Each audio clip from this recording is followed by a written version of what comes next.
जी। बेटी तुम उन्हें सामान उठाने को क्यों कह रही हो? उन्हें? हाँ। ये तो नौकर है यहाँ का। नौकर? हाँ। उनकी शक्ल तो ठाकुर साहब से मिलती है।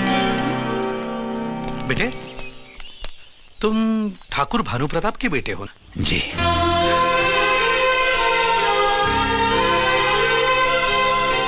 ये सामान तुम क्यों उठा रहे हो? रखो मैं उठाता हूँ। अरे नहीं, आप हमारे मेहमान हैं, आपकी सेवा करना हमारा कर्तव्य है। बेटा ये तो तुम्हारा बड़प्पन है, मगर मुझे अच्छा नहीं लगता। तुम ये सामान उठाओ, लाओ। तुम घर में जाओ और कल के फंक्शन की तैयारी करो। फंक्शन? हाँ, कल तुम्हारी बहन से मेरे बेटे की मंगनी हो रही है। हाँ। क्यों, तुम्हें पता नहीं?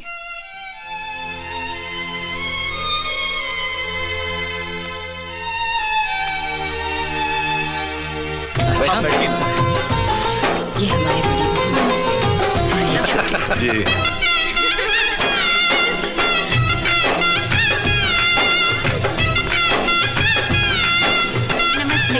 नमस्कार। नमस्ते। नमस्कार। बस बस बैठिए, जीते रहो, जीते रहो।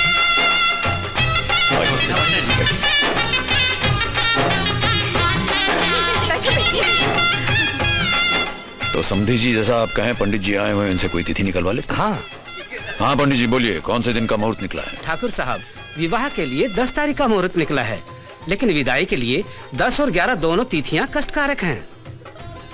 ठीक है, तो विदाई फिर 12 तारीख की कर लेते। ठीक है, बहुत बेहतर।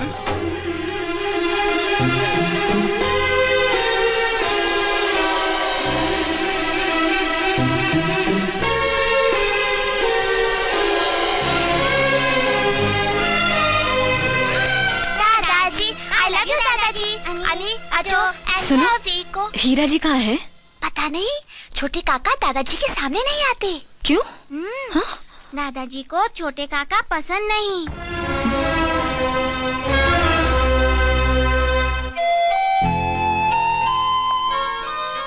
बस बस माँ, बस एक और आ करो। तुम्हारे बाबूजी ने अचानक तुम्हारी बहन की मंगनी तय की है। मुझे पता नहीं था बेटे कि तुम्हें मालूम नहीं। मालूम होता भी तो क्या कर लेता माँ। इतना तो मैं जानता ही हूं कि इस घर में मेरी हैसियत एक नौकर की है, और नौकरों को हर एक बात थोड़ी ना बताई जाती।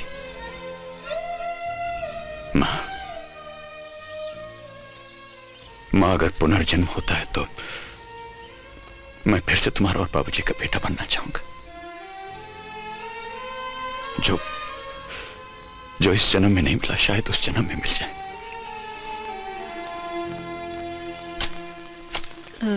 मिंद्रा भैया, क्या है? फिर से कपड़े आयरनिंग करवाने हैं क्या? मैं आपसे मिस्टर हीरा के बारे में कुछ जानना चाहती हूँ। आप ऐसे क्यों देख रहे हैं? क्योंकि आज तक किसी ने हीरा को मिस्टर हीरा कहकर नहीं कहा। क्या जानना चाहती हैं आप? ठाकुर साहब यहाँ के सबसे बड़े आदमी हैं। उनका एक लड़का डॉक्टर है, दूसरा इंजीनियर। फिर मिस्टर हीरा ऐसे क्यों हैं? उनके साथ नौकरों जैसा सलूक क्यों होता है? वो भी तो ठाकुर साहब के बेटे हैं। हाँ है, लेकिन ठाकुर काका उसे अपना बेटा नहीं समझते। क्यों? हीरा बचपन में स्कूल जाता था, लेकिन पढ़ाई में वो बहुत कमजोर था। इम्तिहान में उसे हमेशा 0 नंबर मिलते थे। 0 नंबर पाकर वो घर जाएगा और फिर पिताजी की मार खानी पड़ेगी, इसलिए वो 0 का 100 बना देता था। लेकिन मार तो उसे तब भी पड़ती थी। वो क्यों? क्योंकि 100 में कितने 0 लगते हैं ये भी उसे मालूम नहीं था। वो कभी 4 0 लगाता था और कभी 5 0। हीरा को पढ़ाई में जरा भी दिलचस्पी नहीं थी। वो तो सिर्फ गौरी के लिए स्कूल जाता था। गौरी? गौरी कौन? ठाकुर काका के दोस्त की बेटी। गौरी के माँ बाप बचपन में एक कार एक्सीडेंट में चल बसे थे।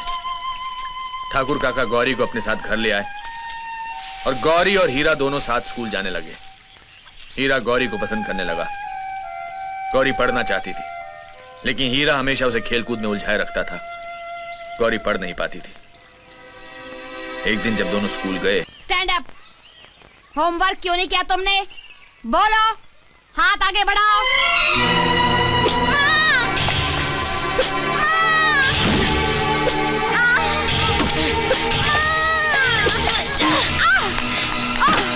चलो गौरी।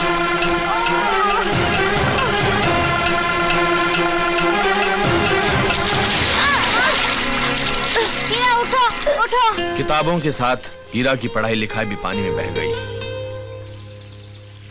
जिस स्कूल में गौरी ने मार खाई थी, उस स्कूल से हीरा को नफरत हो गई।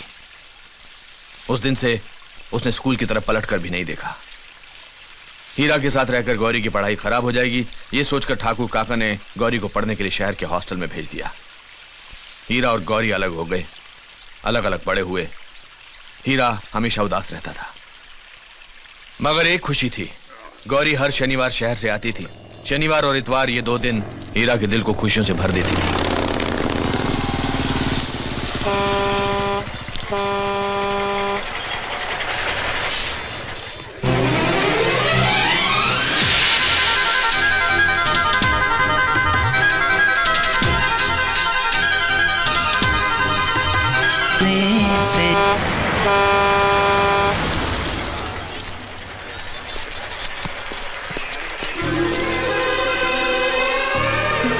गौरी, हाय। लाओ मुझे। नहीं कोई बात नहीं है। नहीं दो ना। आओ, कैसे हो? ठीक हूँ, हल्का सा बुखार लग रहा है। अरे तो चलो डॉक्टर को नहीं नहीं, कोई जरूरत नहीं है।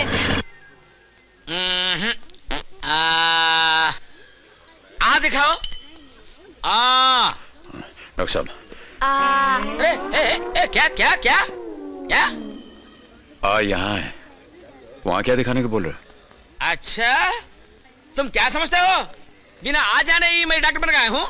अरे हम एमबीबीएस है, एमबीबीएस। उसे मुंह खोलने के लिए कहा।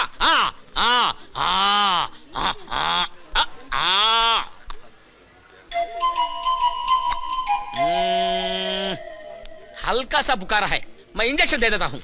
अरे नहीं डॉक्टर साहब, देखिए इंजेक्शन मत दीजिएगा, गोलियां दे दीजिए। इंजेक्शन देने से बहुत दर्द होगा। अरे छोटा सा इंजेक्शन है, दर्द नहीं होगा। आजकल बच्चे ले लेते हैं। नहीं साहब प्लीज मेरी बात सुनिए। देखिए इंजेक्शन मत दीजिए, इससे बहुत दर्द होगा। Okay, you give injection, you give tablets, you give medicine. I go, I go. Doctor साहब, ये डॉक्टर मैं हूँ या तुम? नहीं डॉक्टर साहब तो आप ही हैं, लेकिन ऐसा करते हैं आप मुझे इंजेक्शन दे दीजिए, मैं देखता हूँ मुझे दर्द होता है। ऐसा करिए। मैडम, आज तुम तो गेट आउट। हीरा बाहर जाओ। अरे गौरी तुम्हें प्लीज बाहर जाओ। चलो जाओ ऐसे, जाओ जाओ ऐसे। हाँ, जा रहे। गोली देना, गोली। देखा, इंजेक्शन दे दिया उसे। हल्का सा बुखार है, इंजेक्शन दे दिया उसे। अरे कितना दर्द हो रहा होगा। ठीक हो जाएगा। Thanks. जाओ। देखो दर्द हो रहा है ना। तुम गाड़ी में बैठो, मैं भी आता हूँ। तुम कहाँ जा रहे हो? पूछने जा रहा हूँ, फिर कब आना है? जाओ चलो, जाओ। आजा मित्र। हाँ जो चलो, हो गया। हाँ जी, क्या? हाँ बताते हैं। कुछ नहीं, बस एक छोटा सा टेस्ट है। टेस्ट है? हाँ। क्या टेस्ट? ये दिखाने के लिए हाँ, दिखाने के लिए। कि इंजेक्शन देने से कितना दर्द होता है। हाँ बता दे बस। और ये ले, कुछ नहीं। इंजेक्शन। अरे, हाँ, अब पता चला दर्द क्या होता है। हर बात पे इंजेक्शन देने के लिए तैयार हो जाता है। डॉक्टर 8 नंबर के पेशेंट को इंजेक्शन दे दो। No injection, only tablets. खाक में मिला रहा है हमारी इज्जत को ये। गांव वालों के साथ नौटंकी में हुड़दंग मचाई, शहर जाकर के डॉक्टर के साथ बदतमीजी की। कितना फर्क है इसमें और इन दोनों में। एक बात कहूँ, इसकी शादी करवा दीजिए, जिम्मेदारी आएगी तो सुधर जाएगा। इस निकम्मे के साथ कौन लड़की ब्याह करेगी? आपको लड़की ढूंढने की जरूरत नहीं, लड़की घर में ही है। हाँ, गौरी। पागल हो गई हो? हमने गौरी को पाला है, इसका यह मतलब नहीं कि उसकी जिंदगी बर्बाद कर दें। गौरी हीरा से प्यार करती है।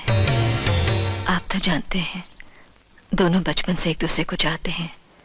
फिर भी आपको यकीन न हो तो खुद गौरी से पूछ लीजिए।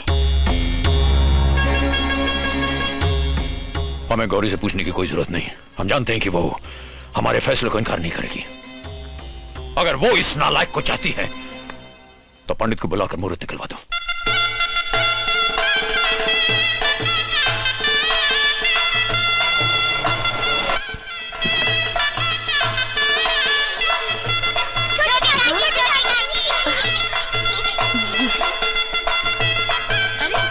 देखो गौरी आ गई।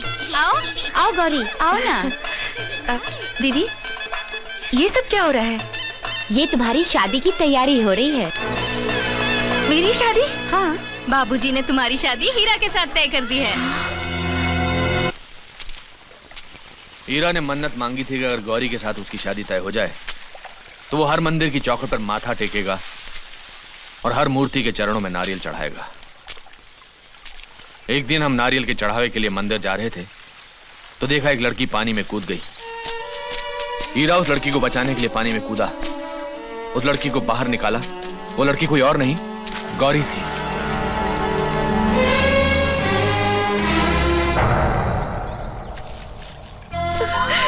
गौरी, ये क्या हो गया तुम्हें? क्यों अपनी जान लेना चाहती हो? अब तो हमारी शादी भी तय हो गई थी। इसीलिए मरना चाहती हूँ ताकि तुम्हारे साथ शादी करने से बच सकूं। फांसी की सजा पाने वाले से भी उसकी आखिरी इच्छा पूछी जाती है, मगर तुम्हारे पिताजी ने ना तो मेरी पहली इच्छा पूछी ना आखिरी। क्यों? उन्होंने मुझे पाल पोस कर बड़ा किया, तो क्या वो जो भी फैसला करेंगे मान लूं? क्या मेल है तुम्हारा मेरा? मैं पढ़ी लिखी, तुम अनपढ़ गवार। कोई पहचान, कोई आइडेंटिटी है तुम्हारी? अपने ही घर में एक नौकर की तरह रहते हो तुम। नए जमाने में पैदा होकर पुराने जमाने की जिंदगी जी रहे हो तुम। क्या कहूंगी मैं अपने पढ़े लिखे दोस्तों से कि जिससे मैंने शादी की है उसे जिंदगी की हिस्ट्री ज्योग्राफी नहीं मालूम। जैसा पैदा हुआ था वैसा ही है, सिर्फ कद बड़ा हो गया है और कपड़े पहनने लगा है। तो मतलब तुम्हें हीरा से प्यार नहीं है गौरी? प्यार तो इंसान जानवरों से भी करता है, तो क्या वो उनसे शादी कर ले? मुझे पता होता कि तुम्हारे पिताजी अपने एहसान के बदले में मेरी शादी तुमसे कराएंगे तो मैं अपने मम्मी पापा के मरने के बाद तुम्हारे घर में नहीं रहती, किसी अनाथ आश्रम में चली बस जाती। गौरी, बस अब और कुछ कहने की जरूरत नहीं। पिताजी को शायद तुम पर भरोसा था कि तुम उनकी बात नहीं टालोगी, इसीलिए उन्होंने तुम्हारी इच्छा नहीं पूछी। अच्छा हुआ ये बात तुमने मुझसे कह दी। पिताजी से कहती तो उनको दुख होता, सारी जिंदगी पछताते कि तुम्हारी मर्जी जाने बगैर उन्होंने फैसला कैसे दे दिया।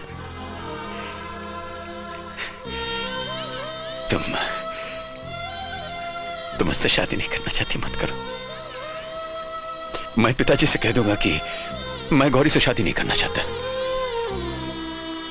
मैं उनकी नजरों में वैसे ही गिरा हुआ हूं, थोड़ा सा और गिर जाऊंगा, लेकिन तुम किसी की नजरों में गिरो ये मुझसे बर्दाश्त नहीं होगा।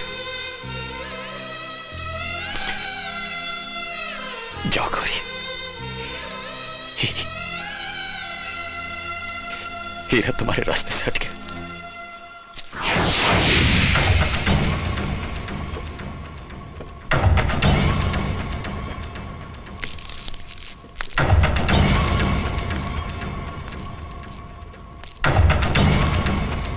वही हुआ जिसका हमें शक था। कभी न दिखाई देने वाला भगवान हमें हर रंग में नजर आता है, मगर इस नालायक का कोई भी रंग हमारी समझ में नहीं आता। हीरा, क्या हुआ? तुमने तो कोई सवाल मत मांगना, हमें सिर्फ एक सवाल का जवाब चाहिए, ये गौरी से शादी करेगा या नहीं?